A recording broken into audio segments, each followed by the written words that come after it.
오늘도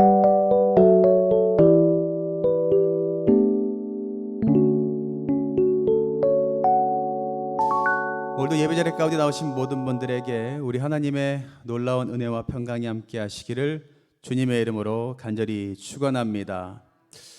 오늘 말씀에 보면 예수님께서는 오늘도 어김없이 수많은 사람들에 둘러싸여 계시는 모습을 우리는 볼 수가 있습니다. 그리고 그렇게 예수님 곁에 서 있는 사람들은 예수님 입에서 과연 어떤 말씀이 나올까, 그 말씀을 듣기 위해서 열심을 다해 바라보고 있죠. 당시에 예수님의 인기를 한번 살펴보면 상상을 초월했던 것 같아요.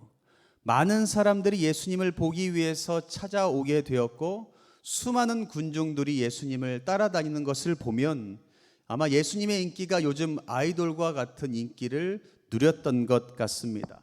심지어 많은 사람들은 예수님을 불러다가 왕으로 세워서 자신들이 너무나 힘들게 하는 그 로마 권력에 맞서 왕으로 세우기를 원했던 사람들도 있었습니다. 아마 예수님도 그런 인간적인 생각이 마음 가운데 있었다면, 내가 왕이 한번 되면 어떨까라는 인간적인 생각이 있었다면, 마음만 먹으셨다면 왕이 되지 않으셨을까라고 생각할 정도로 예수님은 인기가 엄청났던 분이었습니다. 그렇게 인기가 많았던 예수님은 그 속마음을 우리에게 비추어 주시는데요. 어떤 마음을 비추어 주셨냐면, 그렇게 많은 사람들이 예수님을 따라오고 예수님 곁에 서 있기를 원한 것을 보면 예수님께서는 분명 말씀만 하면, 마음만 먹으면 인기를 끌 수 있음에도 불구하고 어떤 모습을 행하셨냐면 사람들에게 아첨하지 않으셨어요. 그리고 사람들의 마음을 현혹시키고 환심을 사려고 애쓰지 않으셨습니다. 절대로 사람들에게 만족함을 주기 위해서 자신의 것을 내어놓지 않으셨죠. 오히려 그들이 예수님을 따라오지 못하도록 자신에게 오는 그 관심을 차단하기 위해서 애쓰셨던 분이 바로 예수님이셨습니다. 그리고 혹여나 예수님, 내가 제자가 되겠습니다, 제자의 삶을 살겠습니다 라고 말하면서 따라오는 자가 있을까봐, 혹여나 허황된 꿈을 가지고 내가 제자로서 예수님을 따라다니면 다른 사람들에게 수많은 인기를 끌 수 있겠지, 많은 기적을 보겠지, 많은 재물을 얻을 수 있겠지라는 허황된 꿈을 가지고 따라오는 제자들이 혹여나 있을까봐 그들에게 당부의 말씀을 하고 있어요. 우리도 이럴 때가 많이 있지요. 제자가 되면 복과 혜택을 받을 수 있겠지, 내가 신앙생활을 열심히 하면 복과 은혜가 있겠지, 내가 예배 생활을, 기도 생활을 열심히 하면 그렇게 되겠지. 그런데 예수님께서는 무엇라 말씀하시냐면, 제자가 되면 복과 은혜가 먼저 따라오는 것이 아니라 제자가 되면 어려움이 먼저 따라오고 위험이 따라오고 희생이 있어야 된다라고 먼저 말씀해 주십니다. 제자가 되면 복과 은혜가 먼저 앞서는 것이 아니라 제자가 되면 희생과 아픔과 고통이 앞서 있다라는 것을 예수님께서는 먼저 알려주세요. 26절과 27절에 말씀하고 있죠. 물은 내게 오는 자가 자기 부모와 처자와 형제와 자매와 더욱이 자기 목숨까지 미워하지 아니하면 능히 내 제자가 되지 못하고, 27절에 누구든지 자기 십자가를 지고 나를 따르지 않는 자도 능히 내 제자가 되지 못하리라 라고 말씀하고 있어요. 예수님께서는 어떻게 보면 너무 매정하게 강하도록 말씀하신 것 같아요. 이 말씀을 조금 약하게 했다면, 조금 부드러운 말투로 하셨다면 아마 12명의 제자가 아니라 수많은 사람들이 예수님의 제자가 되겠다라고 따라왔을 겁니다. 그런데 예수님께서 이렇게 강한 어조로 제자가 되면 복과 은혜를 누리는 것이 아니라 제자가 되면 이런 어려움도 있고 내려놓아야 될 것도 있고 고통도 있다라고 말씀하신 이유가 무엇이냐면, 예수님께서는 제자의 숫자를 보는 것이 아니라 진짜 믿음을 가진 한 사람의 제자를 찾기를 원하셨던 것이었습니다.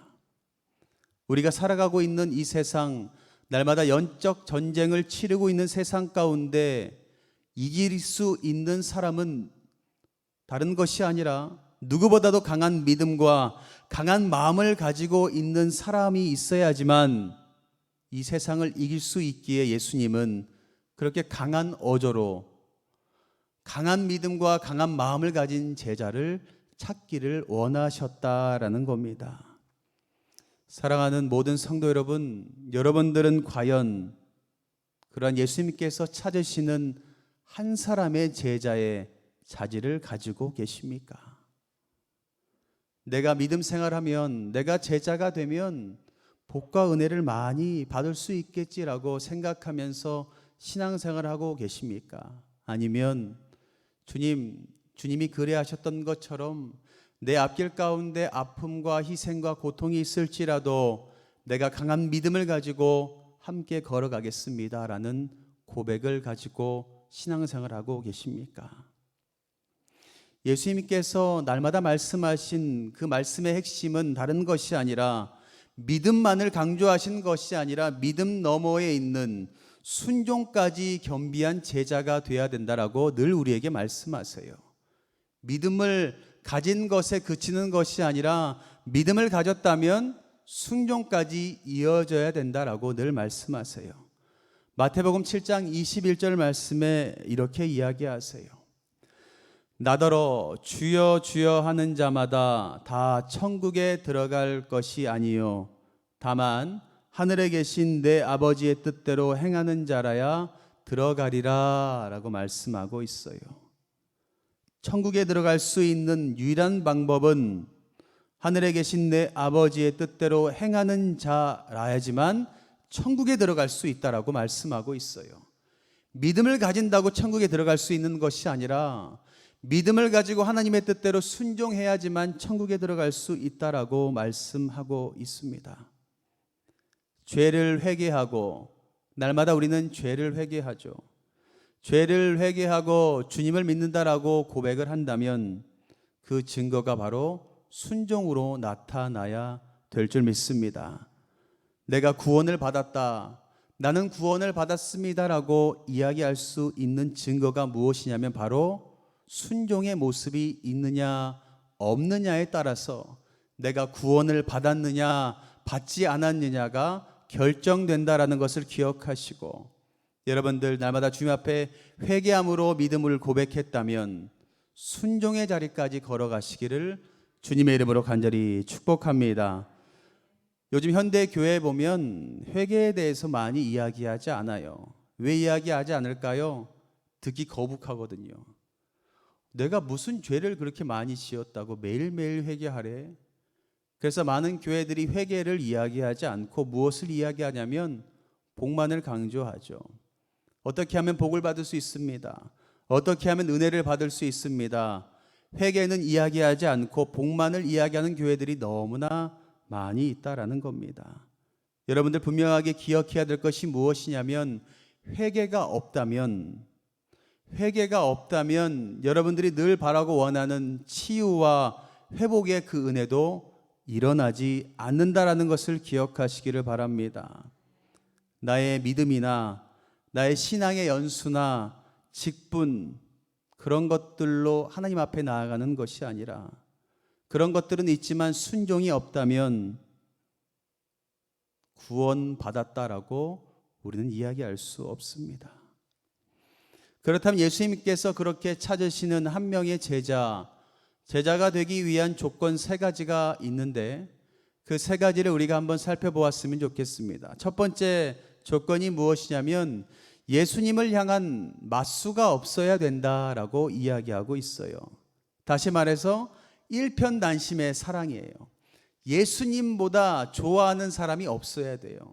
예수님보다 사랑하는 사람이 없어야 된다라는 겁니다. 26절 말씀에 보면 무릇 내게 오는 자가 자기 부모와 처자와 형제와 자매와 더욱이 자기 목숨까지 미워하지 아니하면 능히 내 제자가 되지 못한다라고 말씀하고 있어요. 예수님께서 말씀하시죠. 이것을 하지 않으면 제자가 되지 못한다라고 말씀하시니 우리는 어떻게 하면 되겠어요? 이것을 하면 제자가 되겠죠. 무엇을 하라고 말씀하세요? 미워하래요. 누구를요? 내 가족을 미워하래요. 이런 말씀을 들으면 예수님 너무하지 한 거 아닙니까? 어떻게 가족까지 미워할 수 있을까요? 라는 생각이 들 수도 있어요. 그런데 당시 상황 가운데 예수님께서 어떻게 말씀하셨는지를 우리는 살펴보면서 우리가 내용을 보면 더욱더 이해하기가 쉽다라는 겁니다. 하나님께서는 내 부모를 공경하라고 말씀하셨는데 예수님께서 내 부모를 미워하라고 말씀하지는 않으시죠. 다시 말해서 이 당시 예수님께서 이들에게 말씀하신 미워하라라는 뜻의 의미가 무엇이냐면 덜 사랑해야 된다라는 뜻으로 받아들이면 됩니다.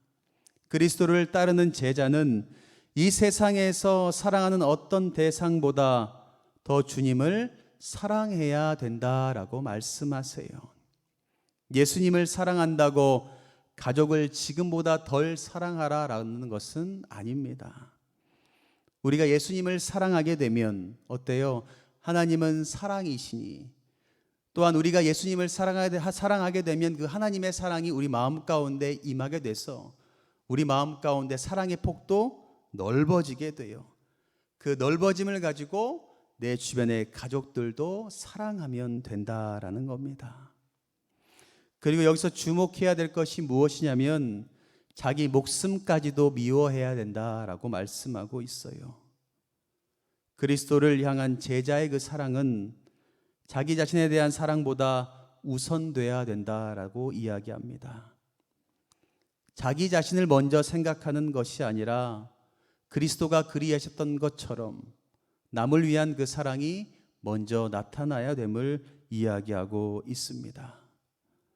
이 사랑에 대한 조건을 충족하지 못하면 하나님에 대한 순종적인 사랑, 내 주변에 있는 사람들의 헌신적인 사랑이 없다면 주님은 말씀하세요.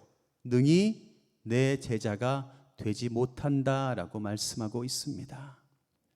그러면 어떻게 하면 되겠어요? 이 사랑을 마음 가운데 품고 능히 사랑을 전하면 능히 내 제자가 된다라고 말씀하고 있습니다. 두 번째, 예수님께서 허락하신 제자의 모습은 지속적으로 십자가를 계속 져야 한다라고 말씀하세요. 27절 말씀에 누구든지 자기 십자가를 지고 나를 따르지 않는 자도 능히 내 제자가 되지 못하리라 라고 말씀하고 있어요. 십자가를 지라는 예수님의 말씀이 무엇을 뜻하는지 알려면 당시 사람들이 받아들였던 그 십자가의 의미를 여러분들이 생각하면 됩니다. 예수님께서 말한 그 십자가는 과연 무엇일까요? 그 십자가는 예수님께서 십자가를 지고 돌아가시기 전에 하신 말씀 가운데 있습니다. 근데 요즘 많은 사람들이 우스갯소리로 이렇게 이야기해요. 자신의 육신의 아픔이나 자녀의 그런 아픔들, 가정의 결함 이런 것들이 있으면 뭐라고 이야기해요? 아이고 내가 내 십자가를 지고 가네. 내가 지고 가야지 내 자녀가 내 십자가야, 내 가정이 내 십자가야 라고 아무렇지도 않게 이야기하는 경우가 있습니다. 그런데 예수님께서 말씀하신 그 십자가는 절대 그런 의미가 아니다라는 것을 여러분들 기억하세요. 유대인들에게 있어서 십자가는 어떤 의미로 받아들여졌냐면 십자가 형틀로 날마다 익숙했거든요. 그들의 머릿속에는 십자가 하면 떠오르는 것이 무엇이냐면 범죄자가 고통스럽게 죽는 도구로 여겨졌던 것입니다. 그러나 예수님께서 말씀하신 그 십자가는 어떤 의미일까요? 누구의 강요가 아니라 스스로 자발적으로 지셨던 그 십자가입니다. 그 십자가는 고통과 희생과 세상의 버림을 상징하고 있어요. 고통과 희생과 세상의 버림을 상징하고 있습니다. 다시 말해서 예수님께서 말씀하신 제자들이 날마다 지고 가야 할 그 십자가가 무엇이냐면, 예수님을 위해서 날마다 살아가다 보면 세상의 따돌림과 세상의 무시와 세상의 멸시를 각오해야 된다라고 말씀하는 것입니다. 우리가 세상의 기준으로 살면 십자가는 쉽게 피할 수 있죠. 세상의 방법대로 세상의 사람처럼 똑같이 살아가면 사람들에게 무시당하지 않아요. 멸시당하지 않아요. 따돌림 당하지 않습니다. 피할 수 있어요. 그런데 그런 사람들에게 주님께서 뭐라고 말씀하시는 줄 아세요? 능히 내 제자가 되지 못한다라고 말씀하세요. 우리는 예수님의 제자가 되기를 원한다라고 이야기한다면 다른 것이 아니라 세상의 기준에 맞서면서 예수님께서 지셨던 그 십자가, 날마다 말씀대로 온전히 순종하며 살아가면서 다가오는 그 무시와 멸시와 천대와 고통과 아픔을 이겨낼 수 있는 우리가 돼야 될 줄 믿습니다. 마지막으로 세 번째, 예수님께서 말씀하신 제자는 전적인 순종이 있어야 된다라고 말씀하세요. 전적인, 절대적인 순종이 있어야 됩니다. 33절 말씀을 함께 읽어보겠습니다. 33절 말씀인데요, 이와 같이 너희 중에 누구든지 자기의 모든 소유를 버리지 아니하면 능히 내 제자가 되지 못하리라 라고 말씀하세요. 첫 번째 조건이 무엇이었냐면 사랑에 관한 것이었어요. 하나님만을 사랑할 수 있어야 된다. 두 번째 제자의 조건이 무엇이냐면 내가 인생을 살아갈 때에, 삶을 살아갈 때에 필요한 그런 방법에 대해서 우리 예수님께서는 말씀하셨습니다. 그리고 세 번째 예수님께서 말씀하시는 것은 물질 만능주의를 살아가고 있는 우리들에게 말씀하여 주시는 것인데, 어떻게 보면 물질에 있어서 우리는 자유로우면 너무나 좋겠는데 자유롭지 못할 때가 너무나 많이 있죠. 우리 주님께서 말씀하신 대로 우리가 행한다면 우리의 소유를 다 버려야 되는데, 여러분들 버릴 수 있으시겠습니까? 고민되죠.